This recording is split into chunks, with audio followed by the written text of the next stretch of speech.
Today, my guest is Ivan Barratt.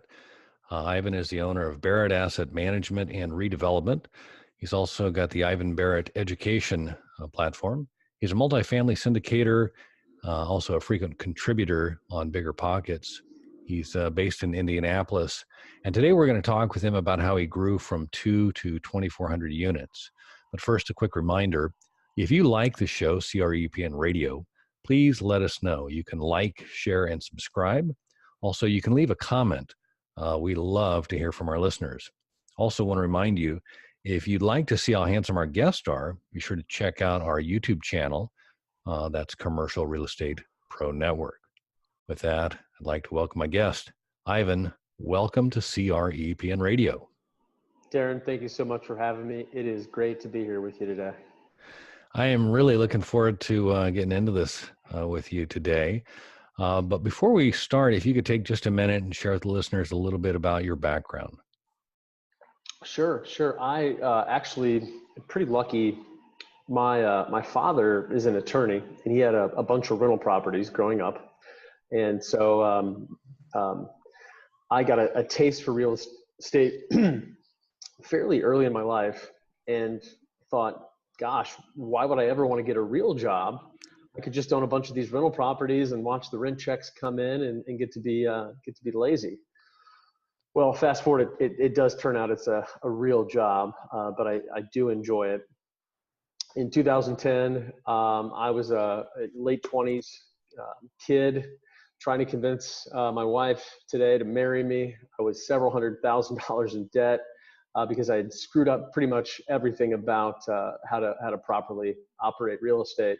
And run real estate. Basically was in the development game, and as many of your listeners probably know, that all literally fell off a cliff in less than a year, and I had to hit the reset button on my life and on my mission, and basically the way I was doing things. I was going to end up being one of those big hat, no cattle developers. And was fortunate enough to work my way out of that hole, pay off all my debts, pay everyone back. And in 2010, started my own company, left the development game, and became Barratt Asset Management, which first was a property management company, and started finding ways to get into small deals myself, along with getting management contracts from other investors, landlords by necessity, people who couldn't sell homes and condos at the time. Basically, anything I could get my hands on where I didn't have to carry a gun. All right. Did it all low myself. Bar, but there was a bar. Right. Did it all myself from the beginning out of my spare bedroom. Today, BAM has close to 300 million in assets under management in AUM. And 210 million of that, about 2,400 units, are owned in a syndication style ownership my partner and I have put together. And the balance of that is still third-party management.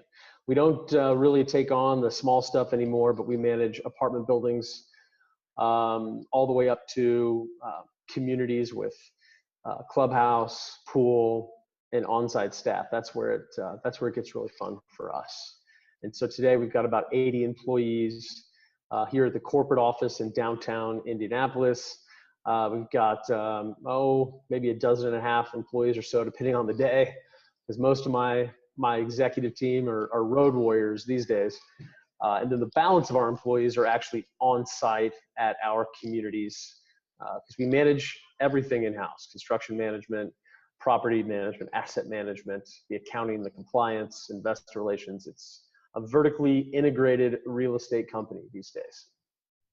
Awesome. I want to back up a little bit. You mentioned Sure. the 2010 event and how everything kind of fell off a cliff. What were you doing prior to 10? Were you strictly doing new construction, or what were you doing? So after college, I had read Rich Dad Poor Dad a couple times, and although I went through a real estate finance degree, business school undergrad through Indiana University, I got out and didn't want to be a broker or an analyst. at the time, I wanted to work in development. I thought I wanted to be a developer. I wanted to, buy something, acquire something, make it better, and sell it, which is basically a fancy way of a big time flipper. Yep. And so in the early 2000s, I was able to get my foot in the door with a developer here in town, prolific developer, great guy, still buy him lunch any chance I get, anytime I can get on his calendar, which isn't often these days. I got my foot in the door by saying, listen, I will work for free. I'm here to learn. Pay me if I sell something. So at that time, he was building condos that were selling like hotcakes to any college kid that could fog a mirror and sign the ninja loan, right? We were doing a lot of land development, selling finished lots that custom builders would buy. Apologize to your audience if you can hear the fire engine. I'm in downtown Indianapolis, and so they come buzzing by every now and then. And so basically, he would acquire land, entitle it, which is change the zoning, and sometimes flip that land for a profit. Other times we would develop just the land and sell to builders, and other times we would go vertically and build.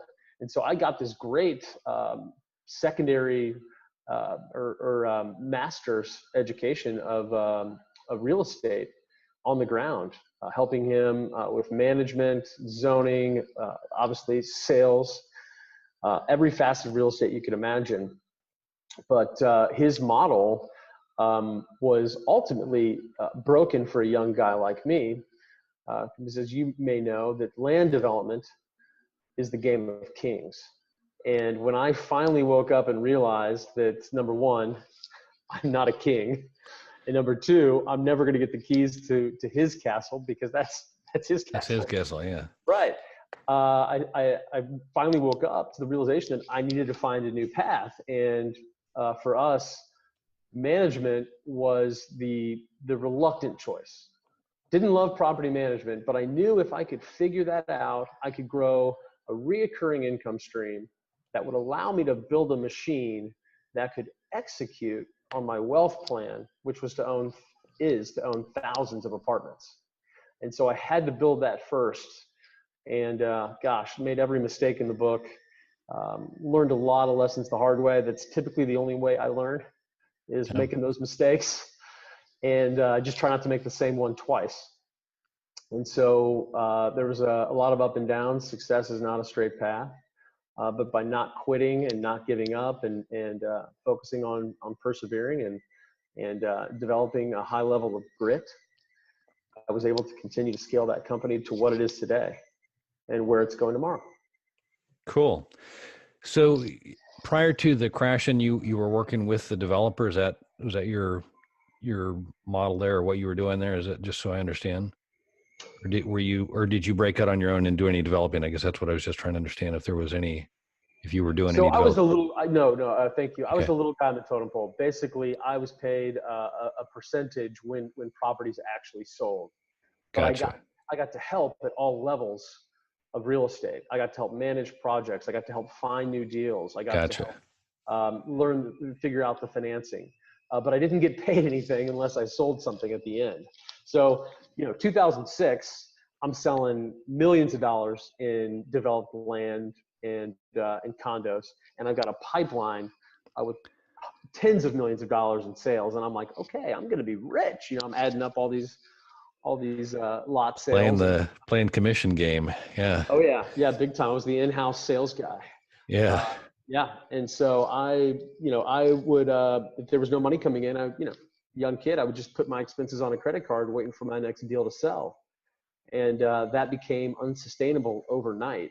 Right. And I had my father-in-law at the time, which was, my girlfriend's dad at the time, so far in debt, he thought, hey, why don't you just file bankruptcy and hit the reset button? And I remember Robert Kiyosaki talking about that in some of his books, and how he refused to file bankruptcy, paid everybody back, and how it kept his credit intact and his reputation. And that was a lesson I didn't want to learn the hard way. And I said, you know what, I'm going to dig my way out of this thing. And so I was able to keep my credit, my reputation. And that's really how I started getting into deals that made a lot more sense in 2010, 11, and 12, where I was buying assets that were distressed properties and distressed sellers, renovating those, and basically doing what's now commonly referred to as the Burr method. Back then, it wasn't coined yet, but that's how I started buying assets for myself, and at the same time, managing nicer assets that I could rent for my clients. Right. No, that's I mean, a couple things you said there about learning the hard way. I'm Yeah. definitely a student in that class. Uh, I want to applaud you for at least waking up to the notion that you were in this model that, wasn't going to produce the way you had envisioned, kind of thing. Because I think there's a lot of us who have gone to work with someone who we've thought, or there was some sort of an insinuation, or maybe it was implied, or never contractually spelled out, but there was just this notion that all this can be yours too, kind of thing.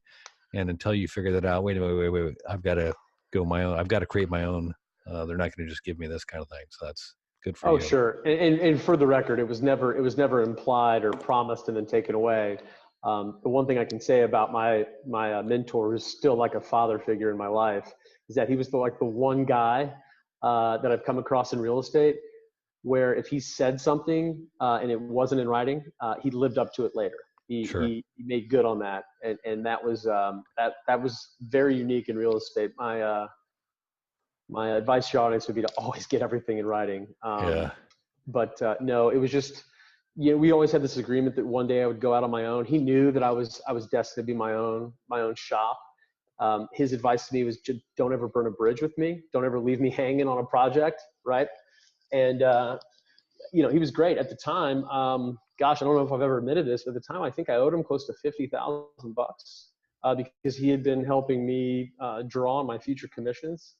And, to this day, I think if I'd said, hey, can we settle on something less than that? I'm sure he would have reluctantly agreed, but I actually paid him back every dime as I was at that time also doing some real estate consulting, helping some people buy some houses, helping some people sell some assets. I was doing some land consulting. And when I would get a fee out on my own, I would take a portion of that fee and pay him back the money I owed him, as well as some of the other debts. And that, again, was important to me to keep that reputation intact, much more valuable than the money itself. Sure. No, I think well, and again, I want to applaud you as well for, honoring your commitments. I think there is kind of a willingness to, hey, the law says I can do this, and just, sorry about that. And it certainly played at all levels. It doesn't work well in the Midwest if you try that move. No, but I mean, from a standpoint of an individual all the way to corporate, I mean, it's just like, hey man, sorry, we didn't see that one coming, or just to walk away from it. And I'm a Midwest native myself, grew up in Kansas City, and definitely know just the basics of the your word is your word, and you honor your word, kind of thing. So a handshake, or whatever you want to say, you do what you said you're going to do, and you make good on it, kind of thing. So I applaud you on that. So that's great. Thank you. I hope the kids out there and young adults, it's easy to say that it takes a lifetime to build a reputation and it takes 5 minutes to ruin it. Very true saying. Remember, cliches are cliches for a reason. Right. Well, and I'm certain, I mean, just as you've described here, is that the fact that you did honor your commitments, that it did continue to produce opportunities for you down the road that have led you to where you are now. So had you chosen the easy way out, we probably wouldn't be having this conversation, or at least not the same conversation. No, my mentors opened a lot of doors for me. Just having my background with him on my resume, if you will, not an actual resume, but being able to go and meet some power players out there in the industry, and being able to tell them who I worked for so long has definitely opened a lot of doors for me. And again, keeping that reputation intact was way more important than the dollars. Got it. I want to ask you a little bit about the shift from, essentially it sounds like you were working for somebody else. Now you're going out on your own. Plus you've got this weight of this obligation that you're dealing with. tell me mentally where you were at, going from high flyer, big commissions. If I don't have it, put it on a credit card to, oh, I've got to make this work. I mean, you've hinted at it, but I'm kind of curious if mentally, if you can take us to where, I mean, that's a shift. I mean, from being the guy that has, unlimited Yeah, funds to yeah. now taking full ownership of it and realizing it's up to you. That's a deep one, Darren. I like it. Yeah. So huge mental shift. Huge, enormous slice, or actually, I probably ate the whole humble pie for starters. Ended up having to sacrifice a lot, and a lot of that credit for helping to not only to shift and to stay committed to that mindset um, goes to my spouse, my wife. We were able to work really hard together. We stayed in a small house for a long time. Actually, when we first were in that scenario, we had to move out of the big fancy condo that I bought, though I couldn't afford and couldn't sell it. So we rented it out. And on a good month where nothing went wrong, we were almost break even. We squeezed back into the one duplex that I started with, 700 square foot duplex, really cool location, but very small. We squeezed back in there for probably 6 or 7 months until we were able to buy a house on her credit. And we squeezed into a very small house in a neighborhood. And gosh, we were there from, I think, 11 to, or 10 to 2016. October of 16. And, when we left that house, our third kid was sleeping in the hallway. Oh, wow. We had our baby in the hallway upstairs because we'd run out of room. Two babies and, two little kids in one room, and the third in the hallway so mom and dad could sleep. I drove my Camry for 14 years. She had a Sequoia that we bought at 100,000 miles and gave it away. Just a year ago at 250,000 miles. Now we're driving some nicer cars, and we built a house a couple of years ago, but we really delayed gratification on a lot of things. Didn't get to travel much. Didn't buy the clothes or the shoes I wanted. Didn't go to the restaurants I wanted to go to. We sacrificed what we could in order to put money back into the business and keep our monthly expenses low. So let me ask you, so you had the nice ritzy condo, you move back to the duplex, you move into the small house. That's a huge environment change, and clearly makes you constantly aware of where you were versus where you are, kind of thing. Was there something that like a mantra or something that kept you going, that you saw the light, or I mean, that you kept seeing the positive, something positive come through this? Yeah, I'm so glad you asked. So my dad is a huge fan of self-improvement, self-development courses.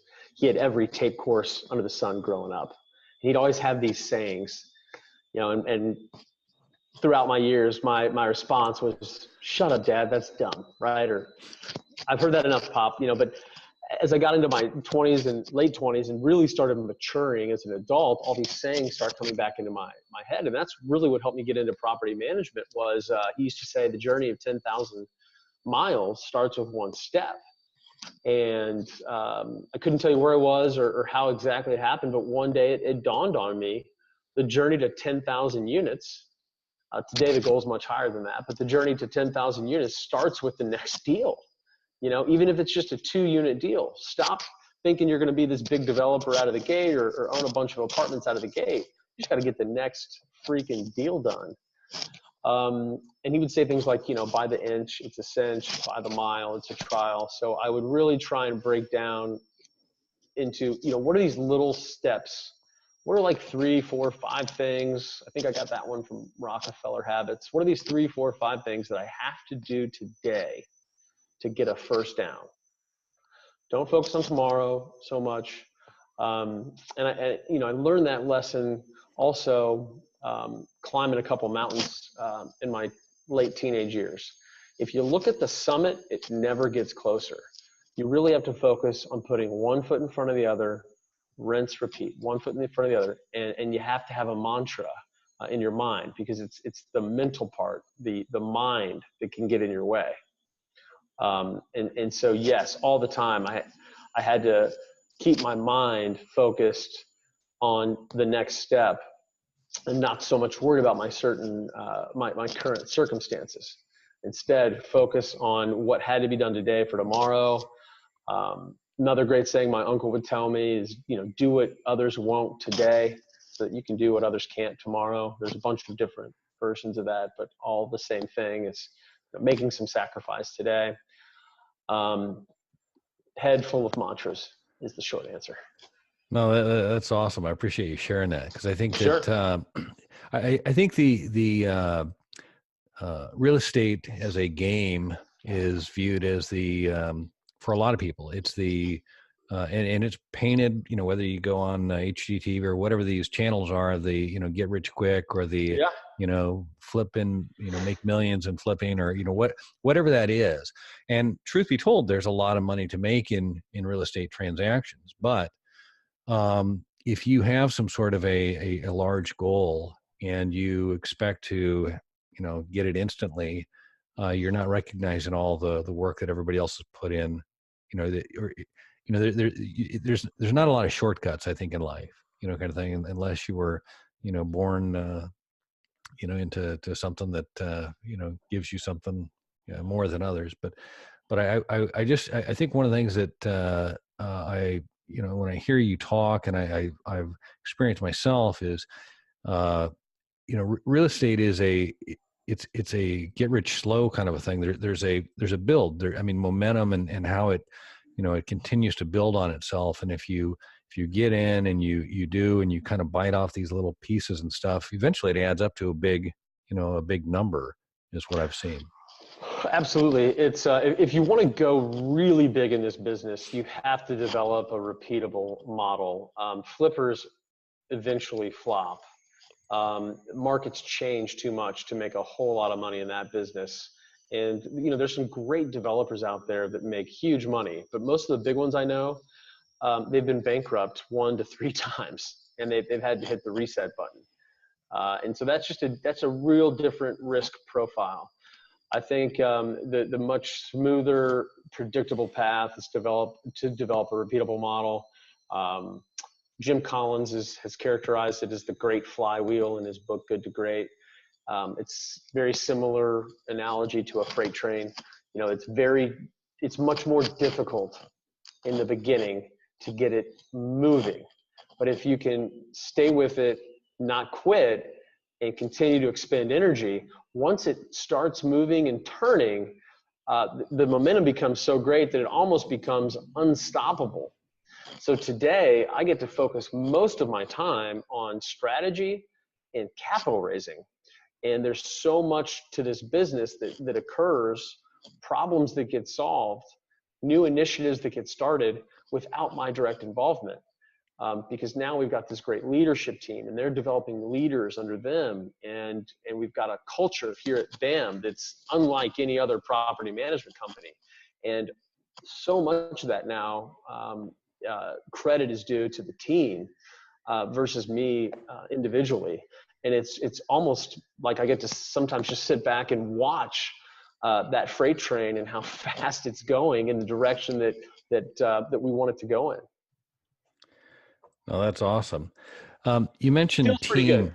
Yeah, no, I can only applaud you. You mentioned the team that you've got, and I'm kind of curious. I think that anybody that's done something on their own, there's usually a challenge from creating a team and recognizing your role as a team leader, or as opposed to the do it yourself kind of thing. Yeah. Can There's a you lot talk? to unpack there. Well, and I don't know if I want to go all the way, but I'm just kind of curious if you could highlight was there something, because I'm assuming that when you were in the back bedroom and you're adding, a couple of units or whatever, there wasn't necessarily the team, unless maybe it was you and your wife, versus where you are now, where you've got, I forget, did you say 80, Yeah, 85 team somewhere members? around there. Yeah, I lose track.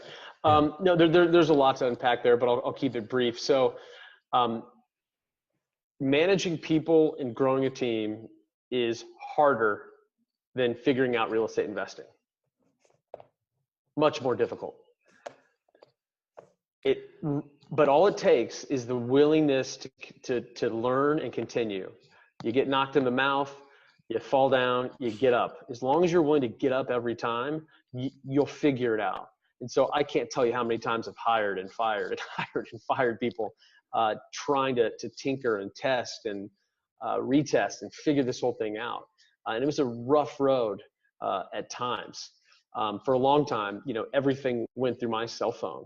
So call on the weekend on a Saturday night, my blood pressure would go through the roof.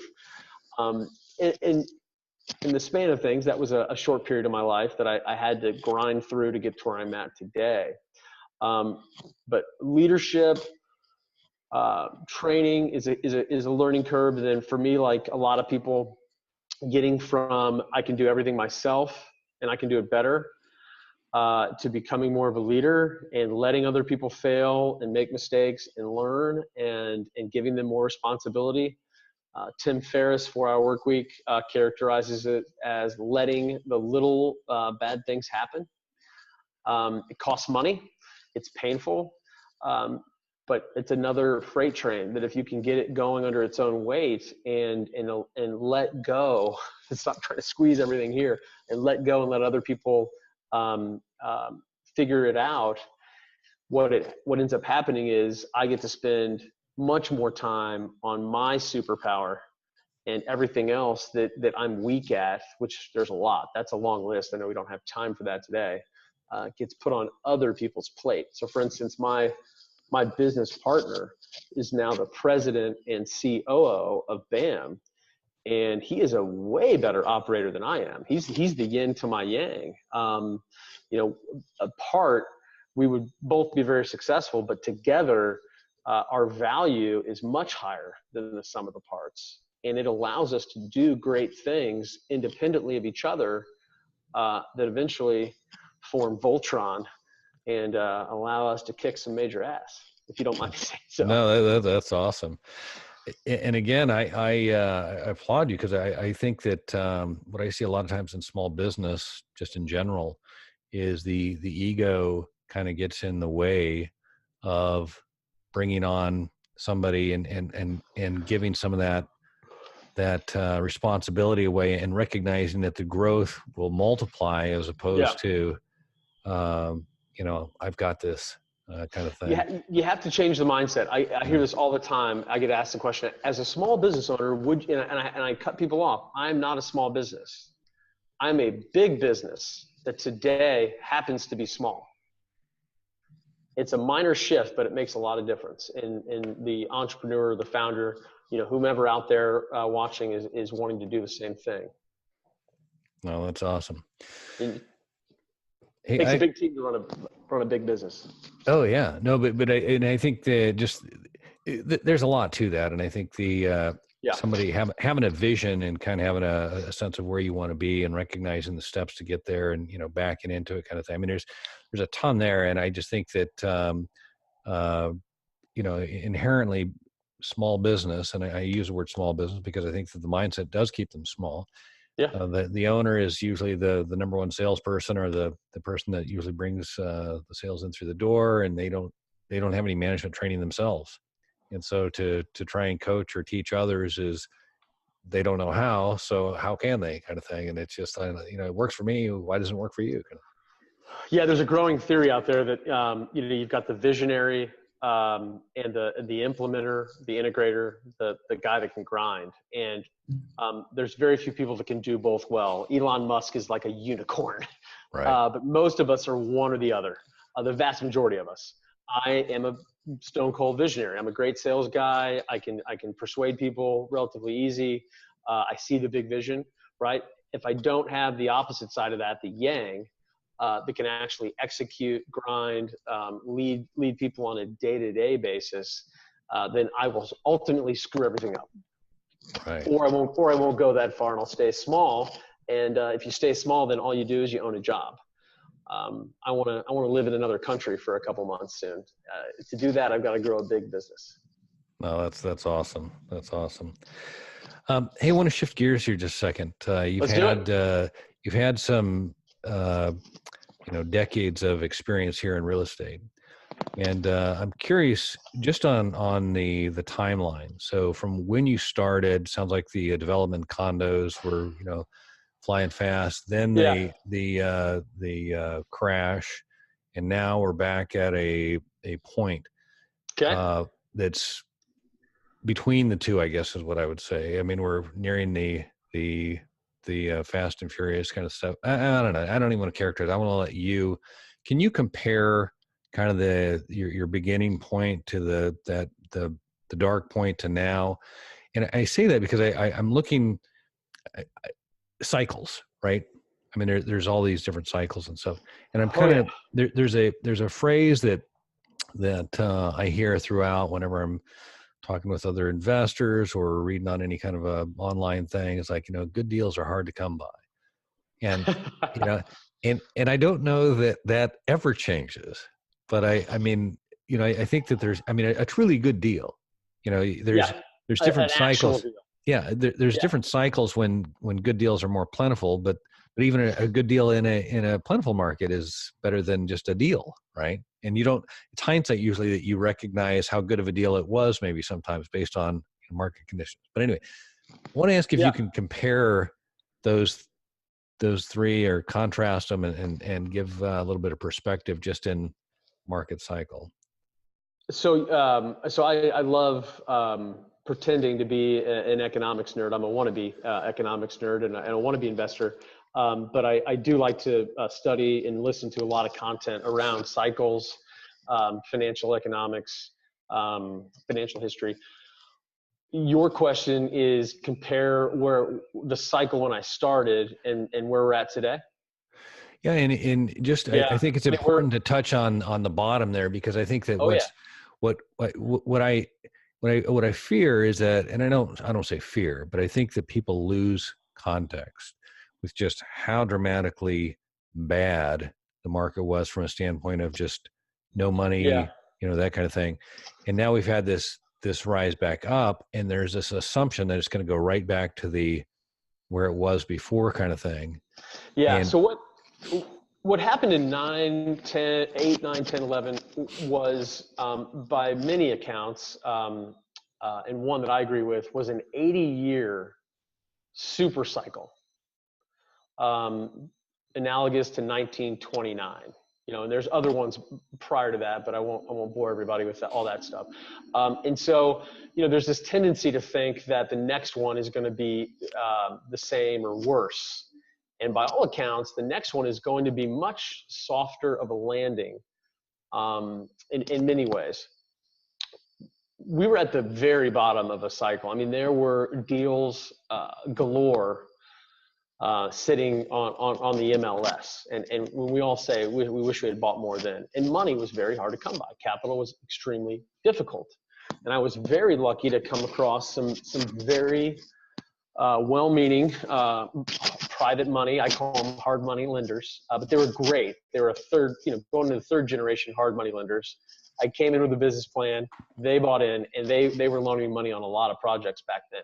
Whereas today you've got a literal ocean of capital seeking yield, and it's searching for it everywhere, and it's driving up asset prices. So today, versus picking deals off the tree in 2010, today I have to kiss at least 200 toads to find one. And the same thing is happening in private equity. Guys buying businesses instead of real estate.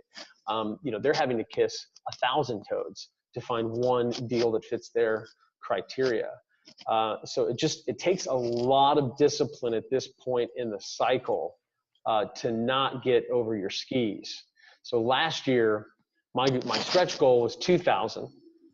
I was hoping we'd at least land on 1,000 units acquired. We ended up being at 700 and change, and close to 800 units for the year. Not a bad year, but not quite near what I'd hoped for. And for 2019, it's the same goal. The reason I've built the management company the way I have is because 19 could be a year where we get 0 deals done. I don't think that'll happen because we're really good at finding value. We're really good at spotting that value when it comes along, and we've expanded geographically into several states. But because of what happened in the crash, I built my company. I changed my DNA so that I don't have to acquire anything. I don't have to refinance anything, and I certainly don't have to sell anything to make payroll. And that is extremely important from a risk management standpoint, because I saw all these developers have to get real tight, when the cycle changed. And even though I believe that it's not going to be the winter that we had in 2008, winter does come. It always comes. That was not coined by Game of Thrones. That's actually much farther back. If you read up on cycles, you always have a spring, a summer, a fall, a winter. Now, how cold it gets, how long it stays cold, how frigid, or how windy, all the weather conditions, nobody can really predict. But we always have seasons since the dawn of time. That's just the nature of the beast. So being ready for winter, having a business that should do better in winter, understanding Taleb's book, Anti-Fragile, I think is very important if you want to be a multi-cycle true investor. There's a lot to it, but I'll shut up for the moment so you can go. No, I love the seasonal reference. I think that's really apropos for just describing it, because I think that people, I think everybody can remember the weather. Like, remember that one winter? Oh my God, there was so much snow. It was so cold. Oh my God, and when you put it in context like that and compare the market cycles like that, you recognize that not every winter is as dark and cold and ice age. But if you have investors or clients that are waiting for the next 2008, and they've got their go bags and their food, their bullets, and they're keeping their cash on the sidelines, waiting for the big crash to come, they're going to be waiting a long, long time. Right. There is so much capital sitting on the sidelines, waiting for a soft market, that it'll set a much shallower floor in asset prices when this corrects. Right. No, and that's I think the seasonal thing that's I believe what you're saying there, and I think that the landing will be considerably softer than what was, and I think sometimes it's just that mindset of people's memory is it was so bad, they're prepared for this so bad thing, like they're going to be able to go and redo what was done, and I just don't see it happen. A good way for a general to fail the next battle is to fight the last war. That's awesome. I love that. Hey, I want to shift gears here. One more gear, third gear here. You and I talked a little before we started recording how I'm an insurance broker by day, and in insurance we do focus a little on risk management. And there's three strategies that are kind of the go-to. One is avoid the risk. Two is minimize the risk, and three is transfer the risk, which is essentially an insurance policy. That's your risk transfer method there. I'm asking all of my guests now if they could share with us their biggest risk, and then if you could describe how you go about managing your biggest risk. I'd love to, but really quick, you reminded me of something my dad always says, and you'll love this. My father, who's a great attorney, mostly an advocate for the have-nots in the world as a personal injury attorney, but he's one of the good guys. You won't find him on a bus stop or on a billboard. he would always say, you can't have too much insurance in business because the incremental cost for adding more insurance is so cheap versus the risk that you're transferring, right? Right. So, Right. at BAM, we've got a ton of insurance in every possible manner that you could imagine, because again, it's transference of risk and, umbrella policies for my family, so on and so forth. Going outside of the insurance spectrum here, risk is a huge part of owning a lot of income property, especially at this point in the cycle. And so we're constantly looking for ways to minimize risk. One of my biggest risks, or perhaps the biggest risk, next to just executing the deal, which is why we have a management company in-house. We're either going to win or lose on our own account. I would say the next biggest risk, and in some ways even larger, is debt maturity risk. Because that's what really hurt a lot of people in the Great Crash, is that you had capital markets that were locked up, right? And you couldn't roll over the debt, or your debt was called by the bank, and you had to turn over an asset that you were paying the debt on. You're making payments every month, and banker comes along and says, "Hey, we did a new valuation, and we'd like you to write us a check for $1 million or put the property up for sale." So we don't want to be in that position. So we avoid the banks. We primarily use Fannie and Freddie agency loans, and we also use HUD. We've got several HUD deals. Most people ask me if that means I manage a lot of subsidized housing. It's a common myth. Almost everybody thinks that, but HUD actually finances A, B, C, and D assets all over the country. And what HUD allows me to do is virtually eliminate downside risk and maturity risk, in that I can lock in my interest rate 35 years on a 35-year amortization schedule. And I can still, depending on the program and the points I pay and the interest rate I take, I can still have a prepayment penalty burn off after 5 or 10 years. But if everything goes to in a handbasket, I don't have to do anything with my HUD debt. I can continue to cash flow, batten down the ship, and ride out the storm. And that, I think, will suit us here at BAM very well over the next 10, 20 years. No, I appreciate you sharing it. On the HUD, I just want to, is that affordable housing? Is that what we're talking about? Or is that? It's not. No? I'm using HUD on market rate housing. That I think what you're asking is it tax credit housing? Is it affordable? And so affordable gets thrown around a lot, right? Well, yeah, and I meant tax credit. I guess what I was looking at the right. So these are not yeah. tax credit. These are not bond deals. We buy market rate housing, and we simply, instead of going to a bank or Fannie or Freddie, we go to HUD, and we get a little bit higher leverage, a lot more brain damage in getting the HUD money. Record keeping, right? In compliance. Yeah. But for that, I get 85% loan to cost. So acquisition, renovation dollars, reserves, big reserves, 85% loan to cost. 35-year amortization, 35 years fixed if I want to keep it that long, even though I'm doing a 7 to 10 year hold in most cases, or a 7 to 10 year refi. If the proverbial shit hits the fan, I can just sit there and cash flow with HUD. And is the HUD product, is it available all through multifamily? I mean, is there a unit? C, D, and E asset, or D, I mean, A, B, C, D, F assets, you can finance with HUD. Really? That's interesting. I always hear the Fannie and the Freddie references. The older, smaller it gets is harder. Well, so I'm very lucky. I've got one of the biggest HUD shops in the U.S. Based here in Indianapolis, and I'm really good friends with that shop. They've been doing it 25 years. They've got a big bank on the other side of the org chart.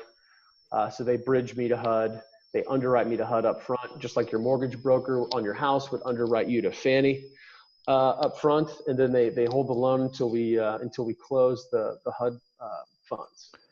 And it's a great program. It works really well, and it takes a huge amount of risk right off the table. which as a young, dumb developer learned the hard way is a very good thing. Yeah. Downside. Yeah. Minimize Yeah. the downside. No, that's Hey, awesome, man. I Warren really, Buffett said it first, right? Don't lose money. That's the yeah, first rule. Second rule, remember rule number one. Then let's yeah. figure out how to get some yield. Yeah. No, I love that. I really appreciate you sharing that. That's been one of Absolutely. the. I love asking that question and seeing what I'm getting back, and the answers have been just very fruitful. So appreciate that. Ivan, where can the listeners go if they'd like to connect or learn more? Sure. As long as you spell my last name correctly, pretty easy to find. Barratt, Ivan Barratt, Barratt. IvanBarratt.com, Ivan Barratt Education. It's a free site. Spent over $50,000 in video content, all for free, for high net worth individuals that want to learn more about my investment thesis and how we look at the world and how we manage risk. And then, of course, our corporate site is barrattassetmanagement.com, but you can find me on LinkedIn. If you want to see my personal life, it's on Instagram. Very easy to Google and stalk and profile if you want to learn more about me. Awesome. Ivan, Oh, Ivan, and if you don't mind, no, go ahead. I'm always happy to jump on the phone, 317-762-2625, 317-762-2625. My administrative executive assistant, Stephanie, is happy to sync us up for a call. Awesome. That's awesome. Ivan, I've enjoyed this tremendously. I've learned a Likewise. lot, and I hope we can do it again soon. Love to, Darren. Thanks again for having me. It's been a lot of fun, and I sincerely hope I delivered some value to your audience. I'm sure I know you did, and I appreciate it again. Anytime. All right, for our listeners, if you like this episode, don't forget to like, share, and subscribe. Remember, the more you know, the more you grow.